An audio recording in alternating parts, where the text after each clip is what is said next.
Your morning news now. The Trump administration moves to block John Bolton's forthcoming book from being published. The former National Security Advisor's manuscript says President Trump told Bolton to halt military funding to Ukraine unless they would investigate the Bidens.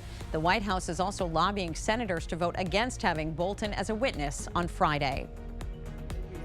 President Trump will be holding a campaign rally in Des Moines tonight, just days ahead of the Iowa caucuses. The event features a variety of GOP officials and members of the Trump family. This move is described as a flexing of muscles by the Trump campaign, boasting Republican support and showing that they're more prepared than the 2016 election. The Iowa caucus kicks off the 2020 election season on Monday. It is a unique system that's been around since the 1840s. Voters show up in districts to decide on delegates who will go to the national convention. It's the first step to narrowing down the candidates for president.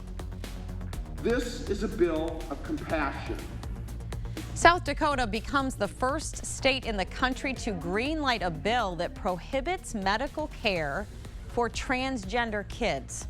The bill makes it a Class 1 misdemeanor for doctors to provide minors under the age of 16 with hormone treatment or surgery. The bill now heads to the state Senate, where it is expected to pass. Hundreds of evacuated U.S. citizens are now being monitored for the coronavirus. The passengers will remain at a U.S. base in California for the next 3 to 14 days. The number of those impacted continues to rise. 170 people have died worldwide and thousands more are infected. The Dow Jones continues to make a slow recovery following a more than 450-point drop. Concerns about the coronavirus contributed to the dive in stock prices. With quarantines and medical checkpoints, people might travel and spend less overall. Well, guess what? Cloudy skies persist across the region, so temperatures don't fall much at night. That cloud cover kind of traps some of the heat near the surface, so temperatures currently in the upper teens to low to mid 20s. Of course, the flip side, they're not going to rise much today. Highs will be around 29 in La Crosse. U.S. authorities discover the longest smuggling tunnel ever found on the southwest border. The tunnel stretches more than 3/4 of a mile from a small warehouse in Mexico into the San Diego area.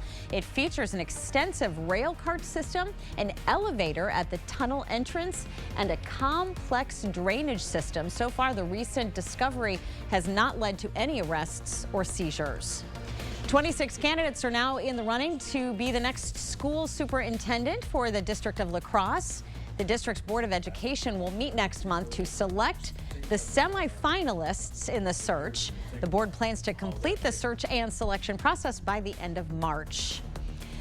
The 97th Snowflake Ski Jump kicks off tomorrow. Skiers from around the Midwest and the world will make their way to the Olympic-sized hill near Westby. Along with skiing, there is food, drinks, and music as part of the tournament opening ceremony. Start at 6:30 in the evening, followed by the first competition. Everything continues Saturday at 12:30, and you can find information on their website. Another cloudy day, seasonably chilly temperatures. Highs in La Crosse will be right around 29. Thanks so much for sharing your morning with us, and have a great Thursday. See you back here tomorrow.